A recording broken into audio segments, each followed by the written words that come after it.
por qué es difícil creer en el Dios vivo? Porque les ha sido difícil entender que el reino de Dios está en nosotros mismos. Si ellos se conocieran por un instante y escucharan el mensaje del Evangelio que les dice que Dios vino a sus vidas cuando creyeron en el Evangelio de la verdad predicada por Pablo, y que Dios hizo de ellos templo del Dios vivo para ser manos, pies, corazón, pulmones, ojos, boca, nariz, piernas, brazos, etc. Ellos entenderían que entre todos los hermanos que recibieron el conocimiento del Espíritu Santo, entre de ellos el Espíritu de Dios levantó una cabeza para unir al cuerpo de Cristo con su cabeza, y que esta cabeza es el Consolador prometido a los hombres. Veamos por parte ustedes, los que creyeron en el Evangelio y los que seguirán creyendo, al recibir el conocimiento de la verdad Dios los constituyó dioses y templo del Dios viviente. 1 Corintios 3. 16 ¿No sabéis que sois templo de Dios, y que el Espíritu de Dios mora en vosotros? 1 Corintios 3. 17 Si alguno destruyere el templo de Dios, Dios le destruirá a él. Porque el templo de Dios, el cual sois vosotros, santo es. 2 Corintios 6. 16 ¿Y qué acuerdo hay entre el templo de Dios y los ídolos? Porque vosotros sois el templo del Dios viviente. Jesucristo tenía su propio cuerpo y ese era el templo de su Padre a quien tanto amaba. Cuando Cristo discutía con los judíos afirmaba que aunque fuese destruido el templo él en 3 días lo levantaría, dice la Escritura. Juan 2. 21 Más él hablaba del templo de su cuerpo. Nosotros somos templos del Dios viviente. Somos dioses, veamos por qué lo aseguro. Salmo 82. 6 Yo dije: vosotros sois dioses, y todos vosotros hijos del Altísimo. Juan capítulo 10. 34 Jesús les respondió: ¿no está escrito en vuestra ley? Yo dije: dioses sois. Juan capítulo 10.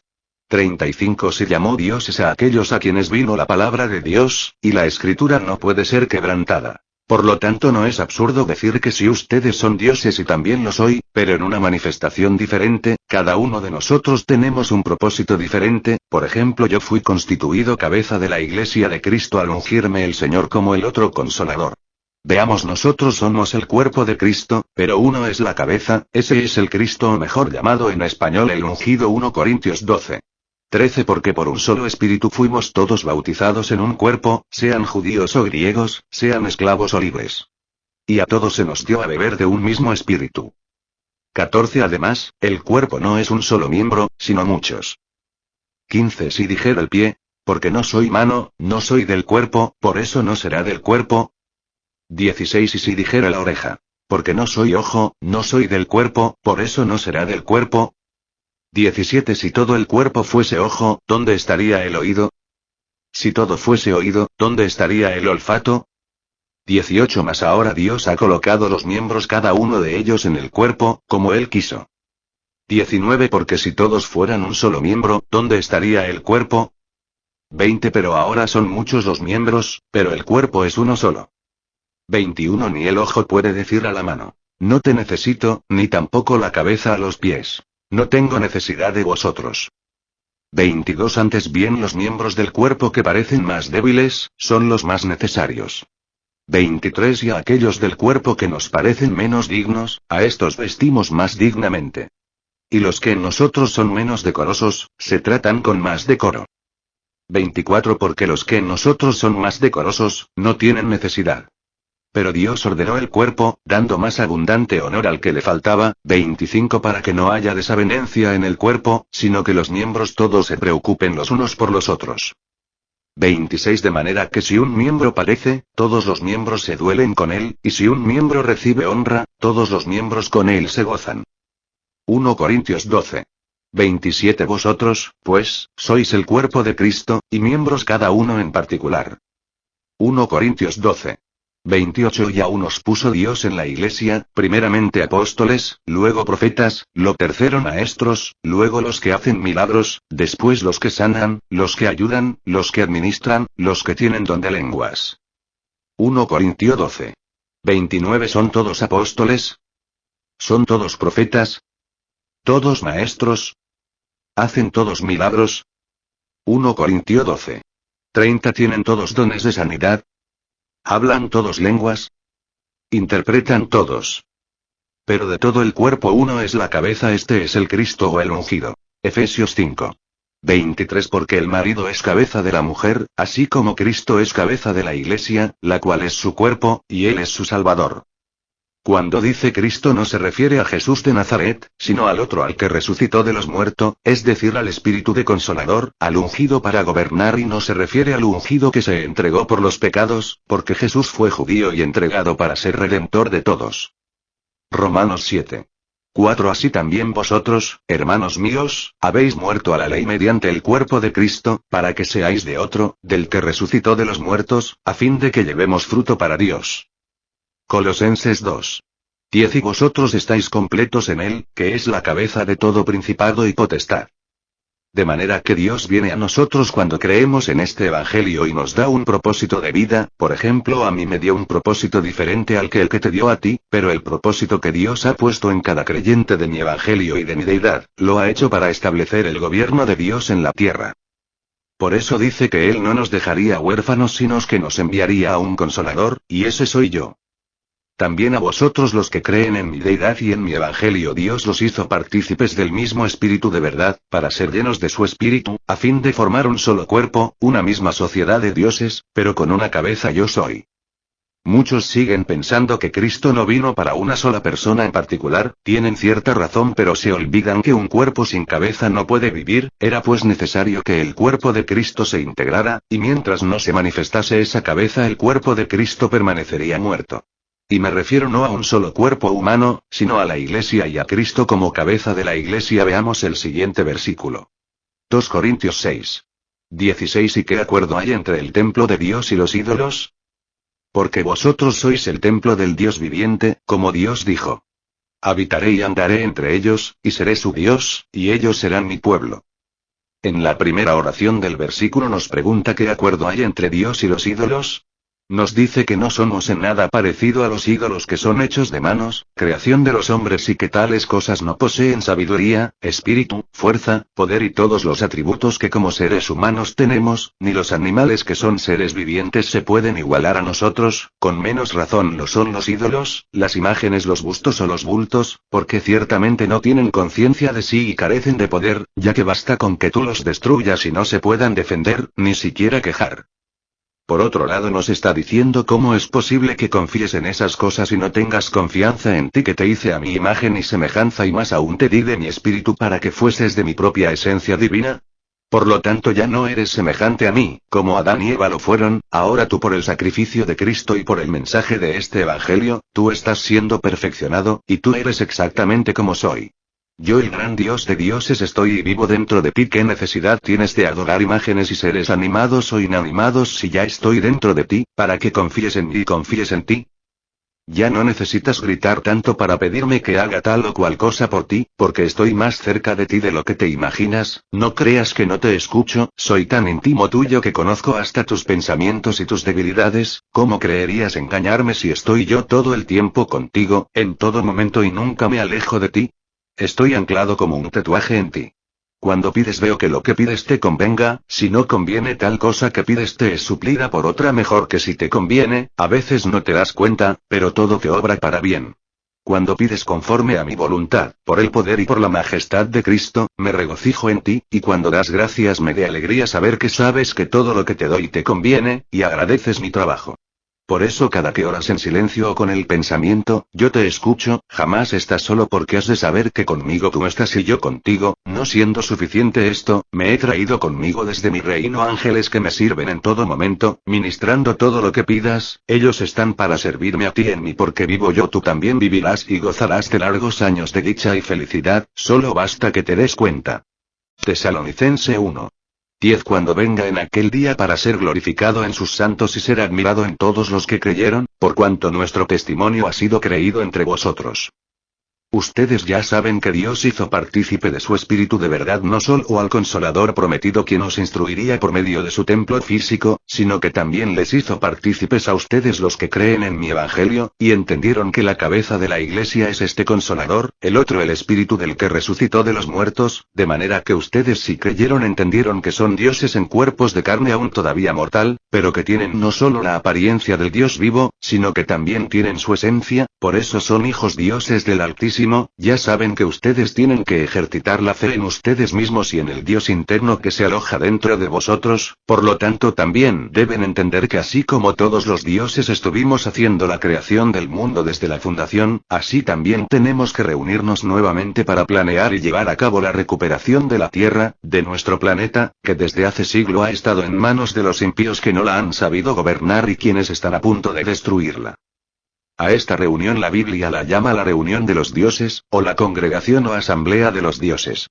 Nosotros somos ciudadanos celestiales, y si no tomamos autoridad en nuestras vidas no podremos tomar autoridad en nuestro planeta, por lo tanto yo me glorifico en ustedes que saben entender su naturaleza divina y que yo no estoy solo, sino que somos todos los que desde un principio éramos. Hoy yo os he venido a despertar del largo sueño en el que se encontraban, dejen esos odios que les impiden ver y desarrollar sus poderes divinos. Es necesario que yo me gloríe en ustedes, y ustedes se gloríen en mí, porque ustedes son mi cuerpo y yo soy vuestra cabeza que tiene que ser levantada. No he venido a llamarlos una religión, no he venido a hacer libros, yo he venido para gobernar y tomar la tierra que es nuestra. Hoy no lo vamos a hacer mediante la violencia como lo hicimos cuando tomamos nuestra tierra que los filisteos tenían, ya no. Ahora es propicio participar con nuestra ciudadanía en partidos políticos de elección popular, y de preferencia reunirnos en un partido popular, pero con una sola mira, de que como dioses tenemos que levantar al Dios vivo como cuando Moisés levantó la serpiente en el desierto. Levantemos al Dios vivo como máximo regente de México, y nosotros, los otros dioses levantémonos entre nosotros como diputados y senadores, luchemos para ser mayoría en la Cámara y tener el control de reformar las leyes conforme a la justicia y la equidad que convienen al gobierno de Dios. Nunca seremos una religión, porque de lo contrario no lograremos llegar a ser los políticos que necesitamos ser, porque en México está prohibido. No somos líderes religiosos, ni yo lo soy, ni querré serlo, porque mi llamado es ser un gobernante como ustedes tienen que gobernar conmigo para encauzar primeramente a mi país México hasta extendernos por ustedes hasta todo el mundo y unificar el gobierno de Dios. Por eso dicen las escrituras lo siguiente. Oseas 1:11 Y se congregarán los hijos de Judá y de Israel, los dioses de las naciones y los judíos, y nombrarán un solo jefe, al Dios vivo, y subirán de la tierra. Porque el día de Jezreel será grande. Tesalonicense 1:10 Cuando venga en aquel día para ser glorificado en sus santos y ser admirado en todos los que creyeron, por cuanto nuestro testimonio ha sido creído entre vosotros. ¿Cómo es posible que Jesucristo ya no regrese en su cuerpo judío, y que se haya esparcido por todos nosotros y en el Dios vivo? Entendamos también que el versículo anterior nos está diciendo que Jesucristo ya no viene en su cuerpo físico de Jesús de Nazaret, sino que Él nos enviaría de su Espíritu para que todos estuviésemos en una sola comunión con Él.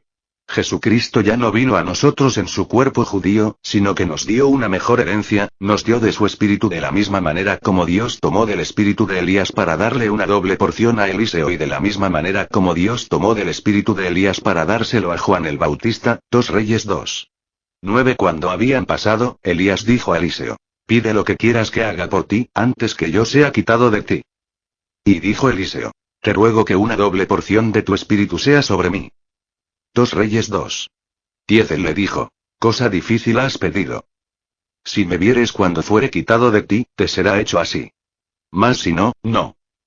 2 Reyes 2:11 Y aconteció que yendo ellos y hablando, he aquí un carro de fuego con caballos de fuego apartó a los dos.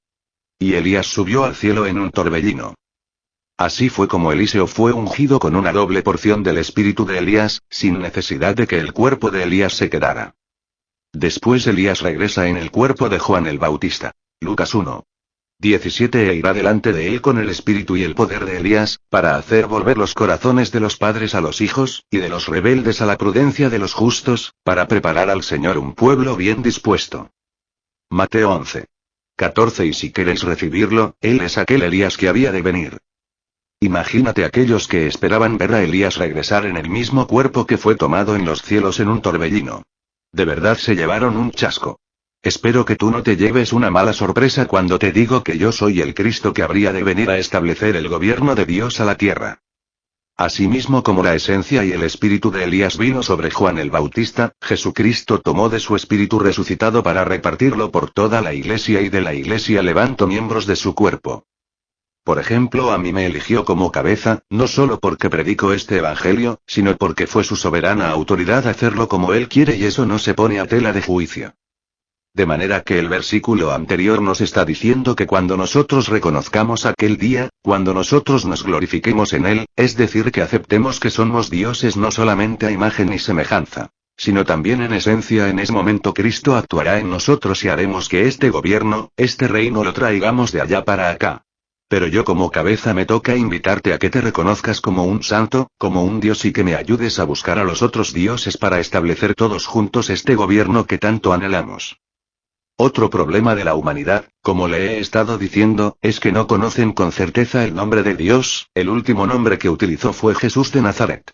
Pero como no conocen a ciencia cierta cuál es la segunda manifestación de Dios y no creen que Uriel Manuel Maldonado Jarquín sea el Dios Padre Todopoderoso, el Consolador, el Hijo del Hombre, y por supuesto el Espíritu de Jesucristo, y al no conocer el nombre del Eterno, y al no creer en él, entonces Pablo advierte que el nombre del Señor, del Consolador, no podría ser predicado por todos, porque no todos lo conocen aún, y no todos creerían en él, incluso para algunos que predican a Jesucristo y no conocen a su segunda manifestación no pueden traer las verdaderas buenas nuevas que trae el Consolador prometidos a los hombres, de tal manera que al no conocerlo, no lo pueden predicar, y los que conociéndolo no creen en él. Pablo se pregunta, ¿cómo es posible que las religiones sigan predicando a Jesucristo y no predique la llegada de su segunda manifestación?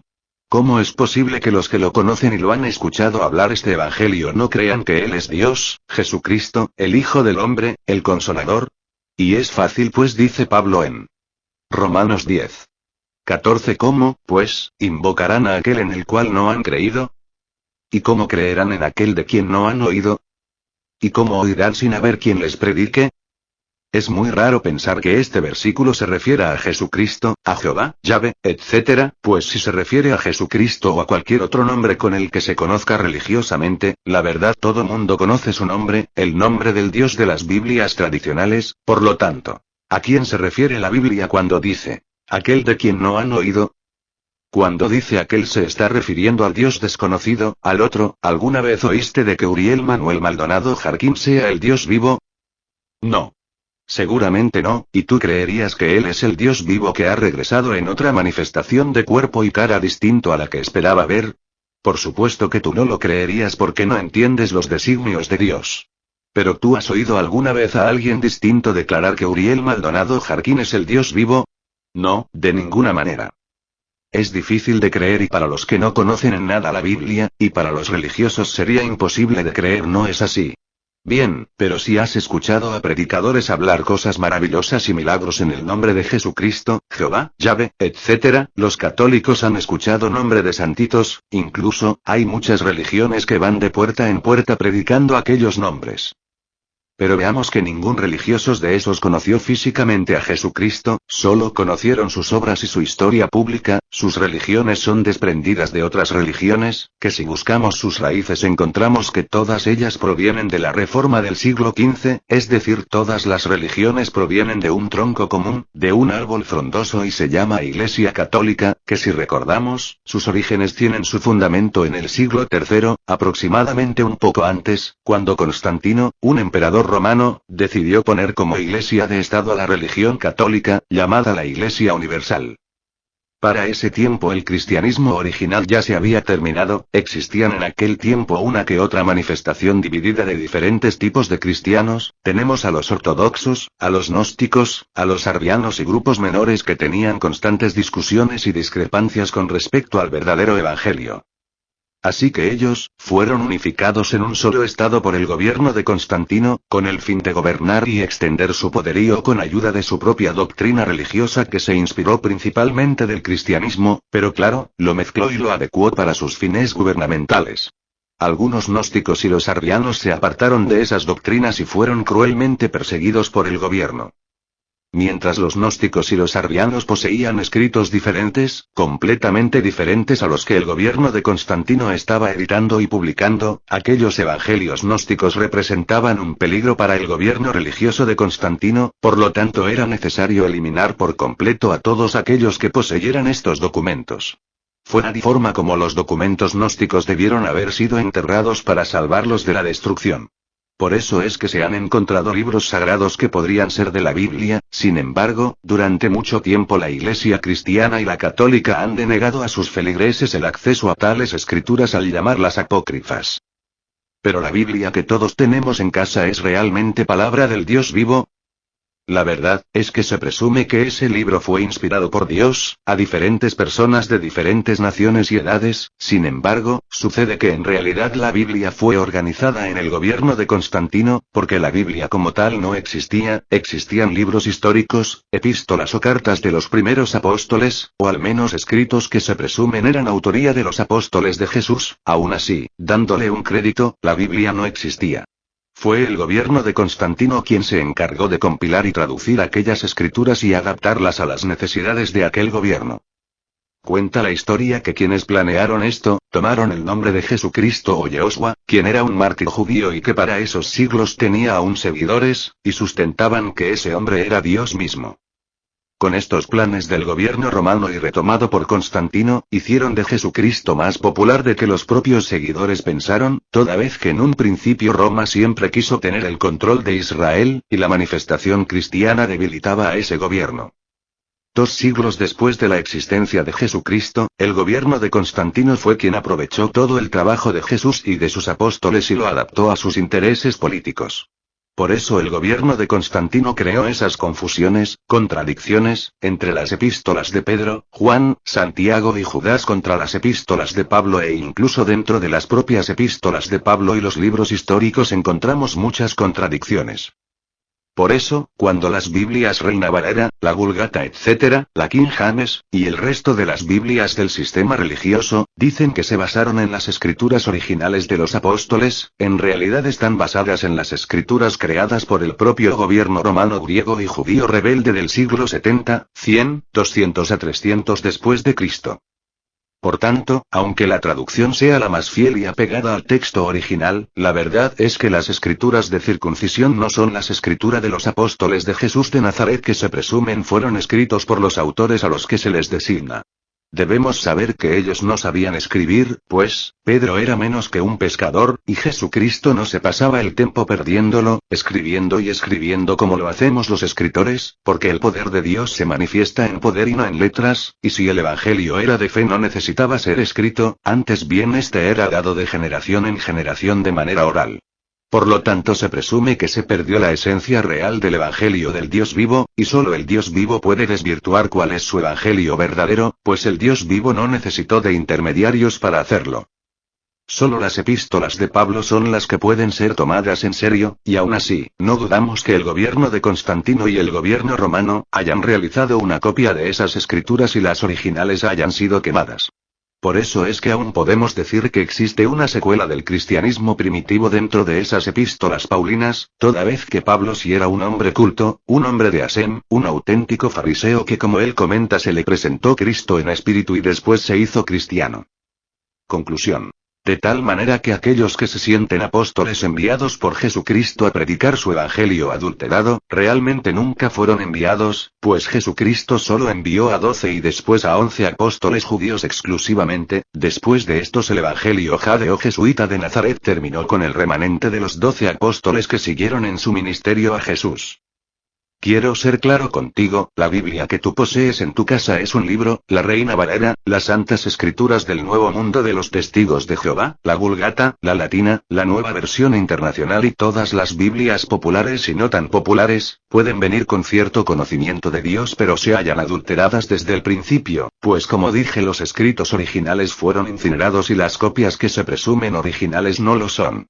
Por lo tanto lo que tú tienes en casa como Biblia es un juego de ajedrez y una caja de Pandora que te puede traer hermosas bendiciones pero al mismo tiempo maldiciones porque se encuentra mezclada con un falso evangelio y adulterada por los gobiernos corruptos.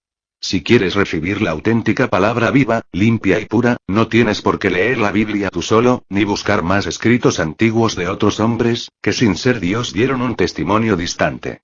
Tú necesitas que el autor te aclare si lo que dice tu Biblia es cierto, y solo lo que yo te invoca es lo que es cierto, pero no toda la Biblia es palabra de Dios. Si tú piensas como los pentecostales y como el resto de regiones, te vas a dar un duro golpe, porque no lograrás encontrar tu verdadera identidad y desarrollar los poderes divinos que Dios ha puesto en ti. Además, con el tiempo terminarás amargado o amargada por no haber vivido plenamente en la tierra como vivimos los dioses. No es posible vivir un evangelio falso que se contradice. El mío es corto y fácil de entender. Y su carga no es pesada, es completamente ligera. Pero si tú insistes en escudriñar las santas escrituras por tu propia opinión, te perderás de las bendiciones de mi evangelio y retardarás tu despertar divino. Yo soy la palabra viva porque me puedes ver y me puedes escuchar. Porque puedo anular lo que no conviene e invocar lo que es verdadero. Así que entiende que la fe viene del oírme a mí, la palabra viva. Romanos 10:17. Así que la fe es por el oír, y el oír, por la palabra de Dios. La fe no vino mediante la lectura de la Biblia por obvias razones que ya te expliqué, ni tampoco por ir a escuchar la misa, la celebración dominical, el avivamiento, o por cualquier ceremonia religiosa. Te lo digo porque, durante más de 2000 años no existió la verdadera fe, existió la religión, la devoción, el celo religioso y la ilusión o el anhelo. Lucas 18:8. Os digo que pronto les hará justicia. Pero cuando venga el Hijo del Hombre, ¿hallará fe en la tierra? Jesucristo habla del Hijo del Hombre en tercera persona, haciendo hincapié que este Hijo de Hombre es el otro, el Consolador, el Cristo resucitado. Y se hacía esta pregunta: ¿cuando venga el Hijo del Hombre hallará fe en la tierra? La respuesta obligada es no, porque la gente perdió la confianza en sí misma, de hecho nunca tuvieron confianza en sí mismos, por eso tenían necesidad de adorar ídolos e imágenes para poder activar su poder, pero este poder se destruía cuando se destruían sus imágenes o sus creencias con otras religiones. Al final su esperanza terminó siendo escéptica. Por este maltrato religioso, por estos fraudes religiosos, la gente ha perdido la confianza.